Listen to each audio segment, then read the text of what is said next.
ಲವರಿ ಅಂತ ಒಂದು ಇಂಟ್ರೊಡಕ್ಷನ್ ಕೊಟ್ಟಿದ್ದಾರೆ. ಆ ಇಂಟ್ರೊಡಕ್ಷನ್ ಕೊಡೋದಕ್ಕೆ ಎಷ್ಟು ಧಾರಾಳಿಯಾಗಿ ಇಂಟ್ರೊಡಕ್ಷನ್ ಯಾಕೆ ಕೊಡ್ತಾ ಇದ್ದಾರೆ ಅನ್ನೋದು ಕೂಡ ಸೂಚನೆ ಅವರೇ ಹೇಳ್ಬೋದು. ಏನು ಹೇಳಿದ್ರೆ ಮುಜಮ್ಮಲ್ ಅವರು ನಮಗೆ ಸ್ನೇಹಿತರಲ್ಲ, ನಮ್ಮ ಕುಟುಂಬಕ್ಕೆ, ನಮ್ಮ ಬಚ್ಚೇಗೌಡರ ಪರಿವಾರಕ್ಕೆ ಅವರು ಫ್ಯಾಮಿಲಿ ಮೆಂಬರ್ ಮುಜಮ್ಮಿಲ್ ಅವರು. ಆ ಕಾರಣಕ್ಕೆ ಇಷ್ಟು ಧಾರಾಳಿಯಾಗಿ ನನ್ನ ಬಗ್ಗೆ ನಾಲ್ಕಾರು ಮಾತುಗಳನ್ನು ಆಡಿದ್ದಾರೆ. ಸ್ನೇಹಿತರೆ, divine service for ever foundation ಬಹುಶಃ ಇವತ್ತು ಕರ್ನಾಟಕ ಸಮಾಜದಲ್ಲಿ ನಾವೆಲ್ಲ ಏನು ಕೆಲಸವನ್ನು ಮಾಡಬೇಕಾಗಿತ್ತೋ ನಮ್ಮೆಲ್ಲರ ಪರವಾಗಿ ಡಿವೈನ್ ಸರ್ವಿಸ್ ಫಾರ್ ಎವರ್ ಆ ಕೆಲಸವನ್ನು ಇವತ್ತು ಮಾಡ್ತಾರೆ. ಎಲ್ಲರನ್ನೂ ರೀಚ್ ಮಾಡೋದಕ್ಕೆ ಸಾಧ್ಯ ಇದೆ. ಅದಕ್ಕೆ ತನ್ನದೇ ಆದಂಥ ಕೆಲವು ಅಡೆತಡೆಗಳಿರುತ್ತೆ, ಸ್ವಲ್ಪ ಲಿಮಿಟೇಷನ್ಸ್ ಇದೆ. ಆದರೆ ಪ್ರತಿಯೊಬ್ಬರೂ ಕೂಡ ತಮ್ಮ ಸಮುದಾಯಗಳಲ್ಲಿ, ತಮ್ಮ ಕಮ್ಯುನಿಟಿಗಳಲ್ಲಿ ಈ ಒಂದು ಸಂದೇಶವನ್ನು ರವಾನೆ ಮಾಡಿದರೆ, ಈ ಒಂದು ಸಂದೇಶವನ್ನು ತಲುಪಿಸೋದಕ್ಕೆ ಸಾಧ್ಯ ಆದರೆ ಒಟ್ಟಾರೆ ನಮ್ಮ ಕರ್ನಾಟಕದ ಸಮಾಜ ಏನಿದೆ ಕಳೆದ 75 ವರ್ಷಗಳಲ್ಲಿ ಒಂದು ರೀತಿಯಲ್ಲಿ ಇಡೀ ಭಾರತಕ್ಕೆ ಒಂದು ರೀತಿ ಮಾದರಿಯಾಗಿದೆ. ಬಹಳ ನನಗೆ ಹೆಮ್ಮೆ ಆಗಿದೆ. ನಮ್ಮ ಕರ್ನಾಟಕ ಸಮಾಜ ಏನಿದೆ ಒಂದು ರೀತಿ ಇಡೀ ಭಾರತಕ್ಕೆ ಮಾದರಿಯಾಗಿರುವಂಥ ಒಂದು ಸಮಾಜ.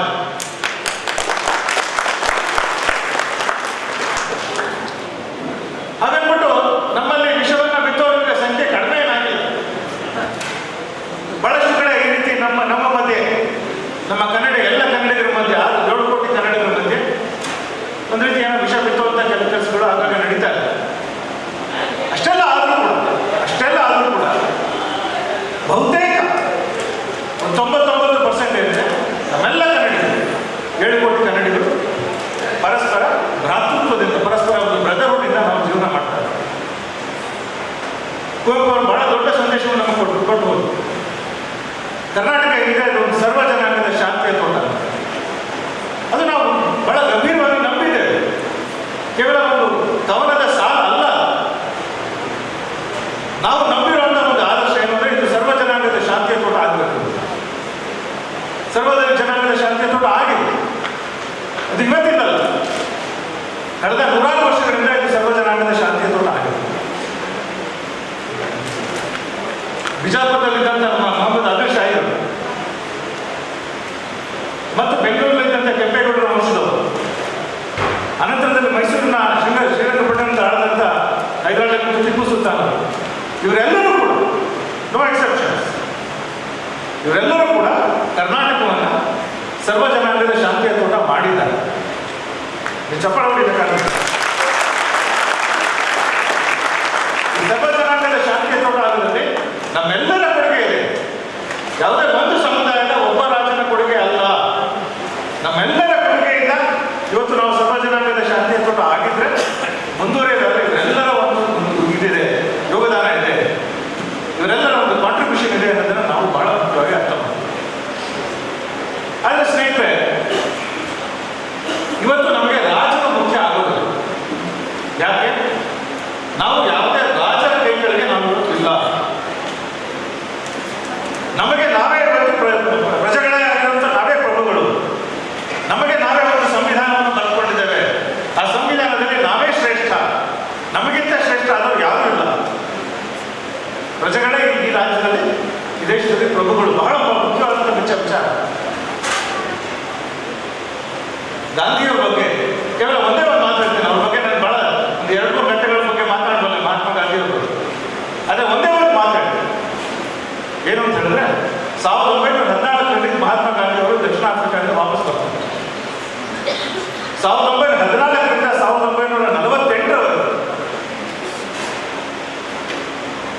1948ರವರೆಗೆ ಒಬ್ಬ ರಾಜನ ಮನೆಗೆ ಅವರು ಹೋಗೋದಿಲ್ಲ. ಅವತ್ತು ಎಷ್ಟು ಜನ ರಾಜರಿದ್ರು ಇಡೀ ಭಾರತ ದೇಶ ಲೆಕ್ಕ ಹಾಕೊಂಡು, ಒಬ್ಬ ರಾಜನ ಮನೆಗೆ ಹೋಗೋದಿಲ್ಲ. ಯಾವುದೇ ರಾಜನಿಂದ ಒಂದೇ ₹1 ಕೂಡ ದೇಣಿಗೆಯನ್ನು ಪಡೆಯೋದಿಲ್ಲ. ಅವ್ರಿಗಾಗಲಿ ಕಾಂಗ್ರೆಸ್ ಪಕ್ಷಕ್ಕಾಗಲಿ ಒಂದೇ ₹1 ದೇಣಿಗೆಯನ್ನು ಕೂಡ ಪಡೆಯೋದಿಲ್ಲ. ಯಾತಕ್ಕೆ ಅಂತ ಹೇಳಿದ್ರೆ, ಆ ಒಂದು ರಾಜಸ್ಥಾನ ಅಥವಾ ಏನಿತ್ತು ಅದು ನಮಗೆ ಬೇಡವಾಗಿತ್ತು. ಎಲ್ಲ ರಾಜರ ಕೈಗಳಿಗೆ ನಾವು ಬಹಳಷ್ಟು ಹಿಂಸೆಯನ್ನು ಅನುಭವಿಸಿದ್ದೇವೆ. ಎಲ್ಲ ರಾಜರ ಕೈಗಳಿಗೆ ಹಿಂಸೆಯನ್ನು ಅನುಭವಿಸಿದ್ದೇವೆ. ನಮಗೆ ಬೇಕಿಲ್ಲ. ಇವತ್ತು ನಾವು ಆಧುನಿಕವಾದಂಥ ಮಾಡರ್ನ್ ಆದಂಥ ಒಂದು ಡೆಮೋಕ್ರಸಿನಲ್ಲಿ ನಾವಿದ್ದೇವೆ. ಬಹಳ ಅದೃಷ್ಟವಂತರು ನಾವು. ಇವತ್ತು ಪ್ರಪಂಚದ ಬೇರೆ ಬೇರೆ ದೇಶಗಳನ್ನು ನೋಡ್ಬೋದು. ಇವತ್ತು ರಷ್ಯಾ ನೋಡ್ಬೋದು, ಚೈನಾ ನೋಡ್ಬೋದು. ಅಲ್ಲಿನ ಜನ ಎಷ್ಟು ಬವಣೆ ಪಡ್ತಾ ಇದ್ದಾರೆ ಅಂತ ಹೇಳಿದ್ರೆ ಅದನ್ನು ಹೇಳೋದಕ್ಕೆ ನಮ್ಮಲ್ಲಿ ಶಬ್ದಗಳಿದೆ. ಆದರೆ ನಾವು ನಮ್ಮಲ್ಲಿ ಇತಿಮಿತಿಗಳಿದೆ, ಒಪ್ಕೊಳ್ತೇನೆ. ಆದರೆ ಆ ಒಂದು ಮಟ್ಟದಲ್ಲಿ ನಾವಿಲ್ಲ. ನಾವೊಂದು ಒಳ್ಳೆ ಒಂದು ಸುಶಿಕ್ಷಿತ ಸಮಾಜದಲ್ಲಿದ್ದೇವೆ. ಒಂದು ಓಪನ್ ಭಕ್ತವಾದ ಸಮಾಜದಲ್ಲಿದ್ದೇವೆ. ಒಂದು ಡೆಮೋಕ್ರೆಟಿಕ್ ಸಮಾಜದಲ್ಲಿದೆ. ಆದರೆ ಡೆಮೋಕ್ರಸಿ ಏನಿದೆ ಅದು ತನ್ನಿಂದ ತಾನೇ ಸದಾಕಾಲ ನಮಗೆ ಸಿಗುವಂಥ ಒಂದು ವರದಾನ ಅಲ್ಲ ಅನ್ನೋದ್ರ ಬಗ್ಗೆ ನಾವು ಬಹಳ ಕಾಳಜಿಯುತವಾಗಿರಬೇಕು. ನಮ್ಮ ಡೆಮೋಕ್ರಸಿಯನ್ನು ಉಳಿಸ್ಕೋಬೇಕಾದ್ರೆ ನಮ್ಮ ಡೆಮೋಕ್ರಸಿ ನಮಗೇನೊಂದು ಶಕ್ತಿ ಕೊಡಬೇಕಾಗಿದೆ, ನಮಗೆ ಸಮಾನವಾದಂಥ ಅವಕಾಶವನ್ನು ಕೊಡಬೇಕಾಗಿದೆ ಅನ್ನೋ ಸಂದರ್ಭದಲ್ಲಿ ಆ ಡೆಮೋಕ್ರಸಿ ಬಗ್ಗೆ ಒಂದು eternal vigilance is the price of democracy ಅಂತ ಹೇಳ್ತೀನಿ. ಅಂತ ಹೇಳಿದ್ರೆ ಸದಾ ನಾವು ಜಾಗರೂಕರಾಗಿರ್ಬೇಕಾಗುತ್ತೆ.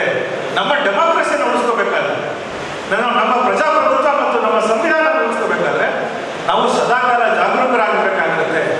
ನಮ್ಮ ಡೆಮೋಕ್ರಸಿಯನ್ನು ಯಾರು ಹಾಳು ಮಾಡೋದಕ್ಕೆ ಪ್ರಯತ್ನ ಪಡ್ತಾ ಇದ್ದಾರೆ ಅಥವಾ ನಮ್ಮ ಸಂವಿಧಾನವನ್ನು ಯಾರು ಹಾಳು ಮಾಡೋದಕ್ಕೆ ಪ್ರಯತ್ನ ಪಡ್ತಾ ಇದ್ದಾರೆ ಅವ್ರ ಬಗ್ಗೆ ನಾವು ಬಹಳ ಜಾಗರೂಕರಾಗಿರ್ಬೇಕಾಗುತ್ತೆ.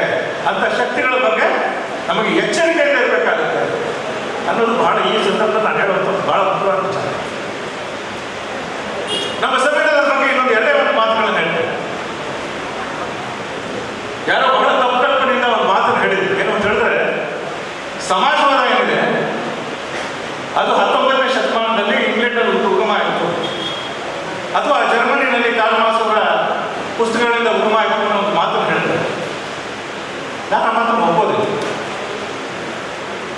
ಸಮಾಜವಾದ ಏನಿದೆ ಅದು 7ನೇ ಶತಮಾನದಲ್ಲಿ ಅರೇಬಿಯಾದಲ್ಲಿ ಉಗಮವಾಯಿತು.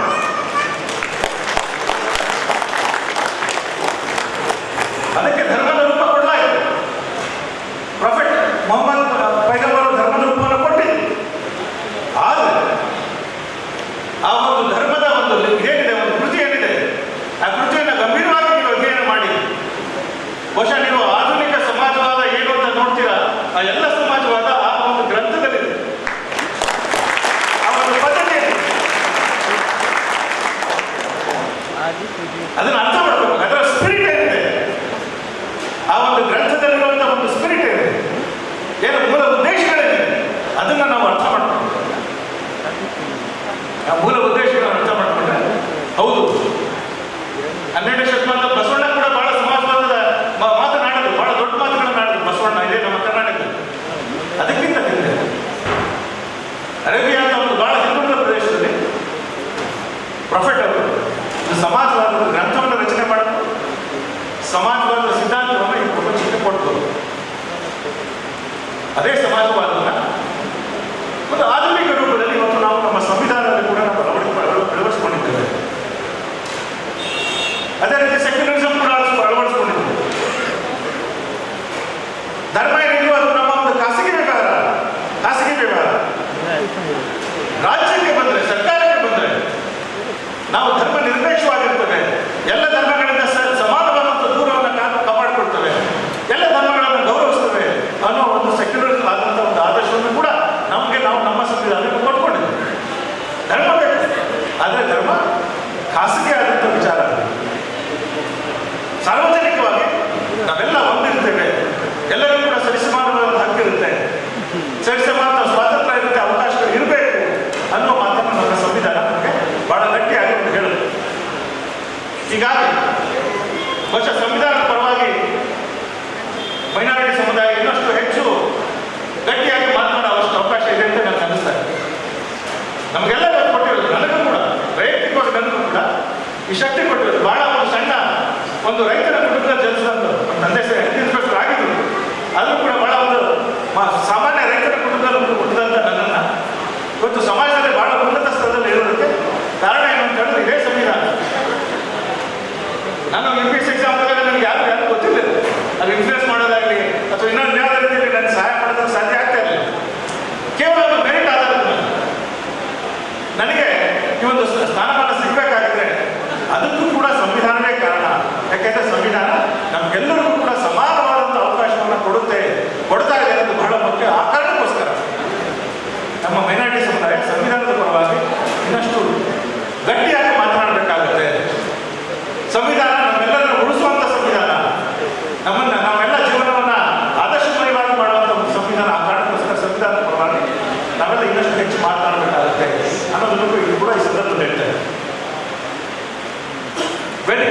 ಬಹಳ ಆತ್ಮೀಯ ಸ್ನೇಹಿತರಿದ್ದಾರೆ. ಮುಸ್ತಫಾ ಹುಸೇನ್ ಅವರು ನಾನು ಮಹಾರಾಜ ಕಾಲೇಜಲ್ಲಿ ಕ್ಲಾಸ್ಮೇಟ್.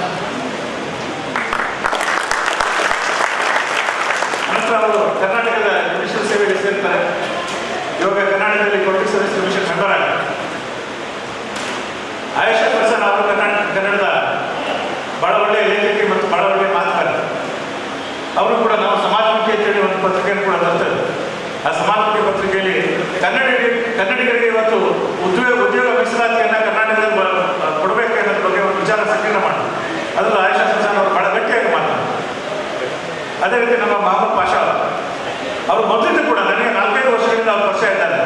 ಅವೆಲ್ಲ ಸಂದರ್ಭಗಳು ನಮ್ಮ ಸಮುದಾಯಕ್ಕೆ ಬಹಳ ಅನ್ಯಾಯ ಆಗ್ತಾ ಇದೆ, ನಮ್ಮ ಸಮುದಾಯದ ಕುರಿತು ನೀವು ಮಾತನಾಡಬೇಕು, ನಮ್ಮ ಸಮುದಾಯದ ಬಗ್ಗೆ ನಿಮ್ಮ ಧ್ವನಿ ಹಚ್ಚಬೇಕು ಅನ್ನೋ ಮಾತನ್ನು ಪದೇ ಪದೇ ನಾನು ಹೇಳ್ತಾರೆ. ವೇದಿಕೆ ಮೇಲೆ ನಮ್ಮ ಗೌರವಿತ ಅಂತ ನಮ್ಮ ರಫಿ ಪಾಷಾ ಅವರಿದ್ದಾರೆ. ಅದೇ ರೀತಿ ನಮ್ಮ ಹಂಸಾ ಹುಸೇನ್ ಅವರು ಕೂಡ ಇದ್ದಾರೆ. ಅವರು ಕೂಡ ಬಹಳ ಉನ್ನತ ಪೊಲೀಸ್ ಅಧಿಕಾರಿ.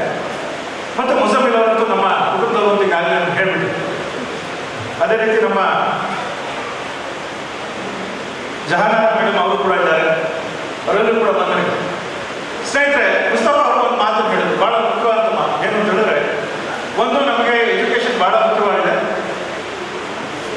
ಎಜುಕೇಶನ್ನಿಂದ ನಮ್ಮ ಉದ್ಯೋಗವನ್ನು ಕಂಡುಕೋಬೇಕು. ಈ ಸಂದರ್ಭದಲ್ಲಿ ಒಂದು ಬಹಳ ಮುಖ್ಯವಾದ ಒಂದು ಮಾತನ್ನು ನಾನು ಹೇಳೋದಕ್ಕೆ ಇಷ್ಟಪಡ್ತೀನಿ. ಏನು ಅಂತ ಹೇಳಿದ್ರೆ, ಎಜುಕೇಶನ್ನಿಂದ ಖಂಡಿತವಾಗಲೂ ಕೂಡ ನಮಗೆ ಒಂದು ಒಳ್ಳೆಯ ಉದ್ಯೋಗವನ್ನು ಪಡೆಯೋದಕ್ಕೆ ಒಂದು ಒಳ್ಳೆಯ ವೃತ್ತಿಯನ್ನು ಪಡೆಯೋದಕ್ಕೆ ಸಾಧ್ಯ ಆಗುತ್ತೆ. ಆದರೆ ಒಂದು ಮಾತು ನಿಮಗೆ ಒಂದು ಬ್ರಾಹ್ಮಣ್ಯದ ಒಂದು ಮಾತನ್ನು ಹೇಳ್ತೀನಿ, ನೀವೆಲ್ಲ ಬಹಳ ಗೌರವಿಸಬೇಕು ಆ ಮಾತು. ಏನು ಅಂತ ಹೇಳಿದ್ರೆ, education for the sake of education, education not for any particular purpose. ವಿದ್ಯೆ ಏನಿದೆ ಅದಕ್ಕೆ ಆ ವಿದ್ಯೆಯಿಂದ ನಮ್ಮ ಏನೆಲ್ಲ ನಮಗೆ ಏನು ಎಷ್ಟು ನಮ್ಮ ಅನುಕೂಲ ಆಗುತ್ತೆ ಅನ್ನೋದ್ರ ಬಗ್ಗೆ ನಮಗೆ ಗೊತ್ತಿರೋದಿಲ್ಲ. ವಿದ್ಯೆ ನಮ್ಮನ್ನು ಒಳ್ಳೆಯ ನಾಗರಿಕರನ್ನ ಮಾಡುತ್ತೆ, ಒಳ್ಳೆಯ ತಂದೆಯನ್ನಾಗಿ ಮಾಡುತ್ತೆ, ಒಳ್ಳೆಯ ಗಂಡನನ್ನ ಮಾಡುತ್ತೆ, ಒಳ್ಳೆಯ ಮಗನನ್ನ ಮಾಡುತ್ತೆ. ವಿದ್ಯೆ ನಮಗೆ ಇವತ್ತಿನ ಕಾಲಕ್ಕಿದೆ ನಾವು ಆಲೋಚನೆ ಮಾಡಿದ್ವಿ, ಬಹುಶಃ ನಾನೊಂದು ಇಂಜಿನಿಯರಿಂಗ್ ಮಾಡಿಬಿಡ್ತೇನೆ ಅಥವಾ ಇನ್ನೊಂದೇನೋ ಒಂದು ವಿದ್ಯೆ ಮಾಡಿಬಿಡ್ತೇನೆ, ನನಗೆ ಒಂದು ನೌಕರಿ ಸಿಕ್ಬಿಟ್ಟು ಸಾಕಾಗುತ್ತೆ ಅಂತ.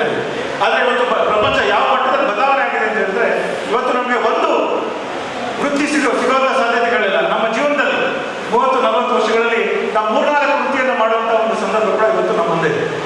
ಆ ಕಾರಣಕ್ಕೋಸ್ಕರ ನಮ್ಮ ಶಿಕ್ಷಣ ಏನಿದೆ, ನಮ್ಮ ವಿದ್ಯೆ ಏನಿದೆ, ಅದು ಸರ್ವತೋಮುಖವಾಗಿದೆ, ಸಂಪೂರ್ಣವಾಗಿ ನಮ್ಮ ಕಣ್ಣು ತೆರೆಸುವ ರೀತಿಯಲ್ಲಿ ಆಗಿರಬೇಕು. ನಮಗೆ ಎಲ್ಲ ಕಲ್ಪನೆ ಕಾನ್ಸೆಪ್ಟ್ಸ್ ನಮಗೆ ಅರ್ಥ ಮಾಡಬೇಕಿದೆ. ಅವಾಗ ಆ ರೀತಿ ಒಂದು ಉನ್ನತವಾದ ಶಿಕ್ಷಣ ನಮಗೆ ಸಿಕ್ಕರೆ ನಾವು ಯಾವ ಕ್ಷೇತ್ರದಲ್ಲಾದರೂ ಕೂಡ, ಯಾವ ಕೆಲಸದಲ್ಲಾದರೂ ಕೂಡ ನಾವು ಸಾಧನೆಯನ್ನು ಯಶಸ್ಸನ್ನು ಮಾಡಬಹುದು. ಹಾಗಾಗಿ ಒಂದು education for the sake of education, knowledge for the sake of knowledge, ಯಾವುದೋ ಒಂದು ಉದ್ದೇಶಕ್ಕೋಸ್ಕರ ನಾಲೆಜ್ ಅಲ್ಲ. ಆ ನಾಲೆಜ್ ನಮಗೆ ಸಂಪೂರ್ಣವಾಗಿ ನಮ್ಮ ಜೀವನವನ್ನು ಕಟ್ಟಿಕೊಳ್ಳೋದಕ್ಕೆ ನಮಗೆ ಸಹಕಾರಿ ಆಗುತ್ತೆ. ಆ ಕಾರಣಕ್ಕೋಸ್ಕರ knowledge for the sake of knowledge. ಇದು ಹಳೆಯ ಒಂದು ಪರ್ಷಿಯಾ ದೇಶದ ಒಂದು ಉಪಮೆ ಕೂಡ. ಪರ್ಷಿಯಾದಲ್ಲೂ ಕೂಡ ಅದೇ ರೀತಿ ಆಲೋಚನೆ ಮಾಡಲಾಗ್ತಾ ಇದೆ. Knowledge for the sake of knowledge.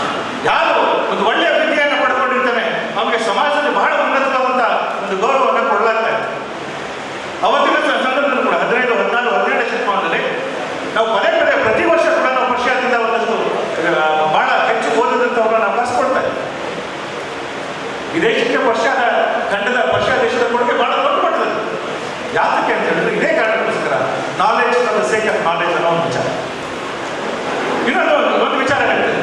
ಈಗ ಭಾಷಾ ಅವರನ್ನು ನನಗೆ ಪದೇ ಪದೇ ಈ ಮಾತನ್ನು ಹೇಳಿ ಹೇಳ್ತಾರೆ. ಕಳೆದ ಕೆಲವಾರು ವರ್ಷಗಳಿಂದ ನಾವೊಂದು ಆಲೋಚನೆಯನ್ನು ಮಾಡ್ತಾ ಇದ್ದೇವೆ. ಏನು ಅಂತ ಹೇಳಿದ್ರೆ, ಬಹುಶಃ ಇವತ್ತು ಸರ್ಕಾರಿ ನೌಕರಿಯಿಂದ ಬಹಳ ಕಡಿಮೆ ಆಗುತ್ತಿದೆ. ಮುಂದಿನ ದಿನಗಳಲ್ಲಿ ಸರ್ಕಾರಿ ನೌಕರಿ ಇನ್ನಷ್ಟು ಕಡಿಮೆ ಆಗುವ ಸಾಧ್ಯತೆ ನಮ್ಮ ಮುಂದೆ ಕಾಣ್ತಾ ಇದೆ ಹೊರತು ಸರ್ಕಾರಿ ನೌಕರಿಗಳು ಬಹಳ ಜಾಸ್ತಿ ಆಗುತ್ತೆ ಅನ್ನೋ ರೀತಿ ನಮಗೆ ಕಾಣಿಸ್ತಾರೆ.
ಯಾರೋ ಉದ್ಯೋಗವನ್ನು ಸೃಷ್ಟಿ ಮಾಡ್ತಾರೆ ಅವ್ರ ಬಗ್ಗೆ ನಮ್ಮ ಗೌರವ ಇನ್ನಷ್ಟು ಹೆಚ್ಚಬೇಕು.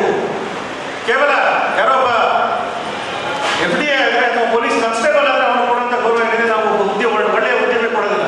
ಅವನೇನು ಮಾಡ್ತಾನೆ, ಬಿಸ್ನೆಸ್ ಮಾಡ್ತಾನೆ ಅಂತ.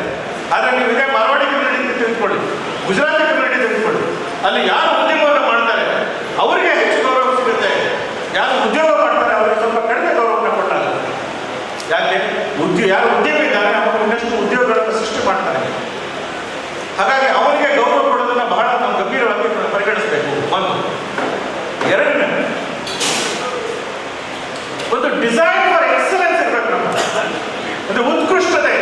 ನಾವು ಮಾಡುವ ಯಾವುದೇ ಕೆಲಸವನ್ನು ಮಾಡೋದು ಕೂಡ ನಾನು ಉತ್ಕೃಷ್ಟವಾದ ಎಕ್ಸಲೆನ್ಸ್ ಆದಂಥ ಒಂದು ಕೆಲಸವನ್ನು ಮಾಡ್ತಾನೆ. ನಾನು ಸಾಧಾರಣವಾದ ಕೆಲಸವನ್ನು ಮಾಡೋದಿಲ್ಲ. ಸಾಧಾರಣವಾದಂಥ ಸೇವೆ ಆಗಿರ್ಬೋದು ಅಥವಾ ಸರಕು ಆಗಿರ್ಬೋದು, ಪ್ರಾಡಕ್ಟ್ಸ್ ಆಗಿರ್ಬೋದು ಅಥವಾ ಸರ್ವಿಸಸ್ ಆಗಿರ್ಬೋದು, ಅದನ್ನು ನಾನು ಒಪ್ಕೊಳ್ಳೋದಿಲ್ಲ. ನಾನು ಅತ್ಯುತ್ತಮ ಗುಣಮಟ್ಟದ ಸೇವೆ ಅಥವಾ ಸರಕನ್ನು ಮಾತ್ರ ನಾನು ಒಪ್ಕೊಳ್ತೇನೆ ಅಂತ ಹೇಳಿ ಒಂದು ಡಿಸೈನ್ ಫಾರ್ ಎಕ್ಸಲೆನ್ಸ್ ಬೇಕು. ಯಾವಾಗ ನಮ್ಮಲ್ಲಿ ಆ ಡಿಸೈನ್ ಫಾರ್ ಎಕ್ಸಲೆನ್ಸ್ ಸಿಗುತ್ತೆ ಅವಾಗ ನಾವು ಇನ್ನೊಬ್ಬರಿಗೂ ಕೂಡ ನಾವು ಕಳಪೆ ಆದಂಥ ಸಾಧಾರಣವಾದ ಸೇವೆಯನ್ನು ಸರಕನ್ನು ಕೊಡೋದಿಲ್ಲ. ಅವ್ರಿಗೆ ಅತ್ಯುತ್ತಮ ಗುಣಮಟ್ಟದ ಸೇವೆ ಮತ್ತು ಸರಕನ್ನೇ ನಾವು ಕೊಡ್ತೇವೆ. ಅವಾಗ ಏನಾಗುತ್ತೆ, ನಮಗೆ ಗುಣಮಟ್ಟದ ಬಗ್ಗೆ ನಮಗೆ ಆ ನಂಬಿಕೆ ಬಂದ್ಬಿಟ್ರೆ ಆ ನಂತರದಲ್ಲಿ ನಾವು ನಮ್ಮ ಎಲ್ಲ ಉದ್ಯಮಗಳಲ್ಲಿ ನಮ್ಮನ್ನು ತಡೆಯೋದಕ್ಕೆ ಯಾರ ಕೈಯಿಂದ ಕೂಡ ಸಾಧ್ಯ ಇಲ್ಲ. ಸೊ ಸೇವೆ ಬಗ್ಗೆ, ಪದಾರ್ಥದ ಬಗ್ಗೆ, ಅದರ ಗುಣಮಟ್ಟದ ಬಗ್ಗೆ ನಮಗೆ ಬಹಳ ನಂಬಿಕೆ ಇರುತ್ತೆ. ನಾನು ಅತ್ಯುತ್ತಮವಾದಂಥ ಗುಣಮಟ್ಟದ ಸೇವೆ ಮತ್ತು ಪದಾರ್ಥವನ್ನೇ ನಾನು ಇನ್ನೊಬ್ಬರಿಗೆ ಕೊಡ್ತೇನೆ ಅನ್ನೋದ್ರ ಬಗ್ಗೆ ನಮಗೆ ಬಹಳ ದಟ್ಟವಾದಂಥ ಒಂದು ನಂಬಿಕೆ ಇದೆ. ಮೂರನೇ ಒಂದು ವಿಚಾರ, ವಿಶೇಷವಾಗಿ ಸ್ವಲ್ಪ ಇದು ಮೈನಾರಿಟಿ ಸಮುದಾಯಕ್ಕೆ ಸಲ್ಲದು. ಎಷ್ಟು ಸಾಧ್ಯವೋ, ನಾನೇನು 100% ಸಾಧ್ಯ ಅನ್ನೋ ಮಾತ್ರ ಹೇಳ್ತಾ ಇಲ್ಲ, ಎಷ್ಟು ಸಾಧ್ಯವೋ ಅಷ್ಟು ನಾವು ಕಾನೂನುಬದ್ಧವಾಗೇ ಮಾಡಬೇಕು. ಎಷ್ಟು ಸಾಧ್ಯವೋ ಅಷ್ಟು ಕಾನೂನುಬದ್ಧವಾಗೇ ಮಾಡಬೇಕು. ಯಾತಕ್ಕೆ ಅಂತ ಹೇಳಿದ್ರೆ, ಇವತ್ತು ನಿಮ್ಮಲ್ಲಿ ಒಂದು ಒಳ್ಳೆಯ ಬ್ಯಾಲೆನ್ಸ್ ಶೀಟ್ ಇಲ್ಲ ಅನ್ನೋ ಸಂದರ್ಭದಲ್ಲಿ ಯಾವುದೇ ಬ್ಯಾಂಕಿಗೆ ನಾವು ಹೋಗೋದಕ್ಕೆ ಸಾಧ್ಯ ಇಲ್ಲ, ಯಾವುದೇ ಲೋನ್ ನಮಗೆ ಸಿಗೋದಿಲ್ಲ. ಯಾವಾಗ ನಮಗೆ ಒಂದು ಒಳ್ಳೆಯ ಒಂದು ಪ್ರಾಫಿಟ್ ಲಾಸ್ ಅಕೌಂಟ್ ಇದೆ, ಒಳ್ಳೆಯ ಒಂದು ಬ್ಯಾಲೆನ್ಸ್ ಶೀಟ್ ಇದೆ, ಅವಾಗ ನಾವು ಎಲ್ಲ ಬ್ಯಾಂಕ್ಗಳ ಮುಂದೆ ಹೋಗಿ ನಾವು ಇವತ್ತು ನಮ್ಮ ಬೆಳವಣಿಗೆಗೆ ಸಾಧ್ಯ. ನಮ್ಮ ಬೆಂಗಳೂರಲ್ಲಿ ಬಹಳ ದೊಡ್ಡ ಉದಾಹರಣೆಗಳಿದೆ. ನಮಗೆ ಇರ್ಫಾನ್ ಸಾಹೇಬರ ಒಂದು ಪ್ರೆಸ್ಟೀಜ್ ಎಕ್ಸ್ಟ್ರಾಕ್ಷನ್ ಪ್ರಾಡಕ್ಟ್ಸ್ ಲಿಮಿಟೆಡ್ ಇದೆ, ಬಹಳ ಒಂದು ಮಾದರಿಯಾಗಿದೆ. ಅದೇ ರೀತಿಯಲ್ಲಿ ನಮ್ಮ ವಿಪ್ರೋ ಲಿಮಿಟೆಡ್ ಇದೆ. ನಾನು ಇಬ್ಬರು ಕೂಡ ಬಹಳ ಹತ್ತಿರದ ಬಲ್ಲೆ. ಅವರು ಕೂಡ ಏನು ಆಲೋಚನೆ ಮಾಡ್ತಾರೆ ಅಂತ ಹೇಳಿದ್ರೆ, ಎಷ್ಟು ಸಾಧ್ಯವೋ ಅಷ್ಟು ಎಲ್ಲವನ್ನು ಕೂಡ ಕಾನೂನುಬದ್ಧವಾಗಿ ಮಾಡೋದಕ್ಕೆ ಪ್ರಯತ್ನ ಪಡ್ತಾರೆ. ಟ್ಯಾಕ್ಸ್ ಕಟ್ತಾರೆ, ರೆಗ್ಯುಲರ್ ಆಗಿ ಇನ್ಕಮ್ ಟ್ಯಾಕ್ಸ್ ರಿಟರ್ನ್ಸ್ ಮಾಡ್ತಾರೆ, ರೆಗ್ಯುಲರ್ ಅವರ ಬ್ಯಾಲೆನ್ಸ್ ಶೀಟ್ ಆಗಲಿ ಅವರ ಪ್ರಾಫಿಟ್ ಲಾಸ್ ತಿಳ್ಕೊಂಡ್ರೆ ಅಲ್ಲಿ ಒಂದೇ ಒಂದು ತೊಂದರೆ ನಿಮಗೆ ಕಾಣಿಸ್ತದೆ. ಹಾಗಾಗಿ ನಾವು ಬೆಳವಣಿಗೆ ಆಗುವ ಸಂದರ್ಭದಲ್ಲಿ ನಮ್ಮನ್ನ ಹಿಂದೆ ನಮ್ಮ ಕಾಲು ಎಳೆಯೋದಕ್ಕೆ 10 ಶಕ್ತಿಗಳಿರುತ್ತೆ. ಆ 10 ಶಕ್ತಿಗಳನ್ನು ನಾವು ಮೀರಿ ಬೆಳಿಬೇಕು ಅಂತ ಹೇಳಿದ್ರೆ ನಾವು ಎಷ್ಟು ಸಾಧ್ಯವೋ ಅಷ್ಟು ನಾವು ಕಾನೂನುಬದ್ಧವಾಗೇ ನಾವು ಕೆಲಸವನ್ನು ಮಾಡಬೇಕು. ಆವಾಗ ನಮ್ಮ ಯಾವುದೇ ಶಕ್ತಿ ಆಗಲಿ ನಮ್ಮನ್ನ ಹಿಂದಕ್ಕೆ ಎಳೆಯೋದಕ್ಕೆ ಸಾಧ್ಯ ಇಲ್ಲ.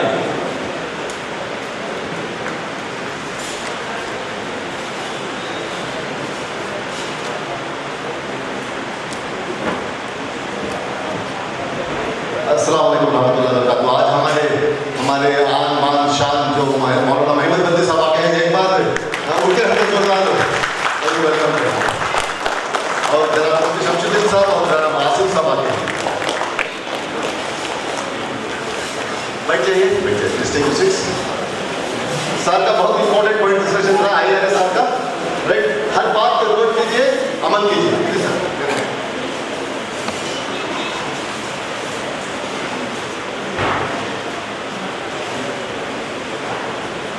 ಸ್ನೇಹಿತರೆ, ಸನ್ಮಾನ್ಯ ಶ್ರೀ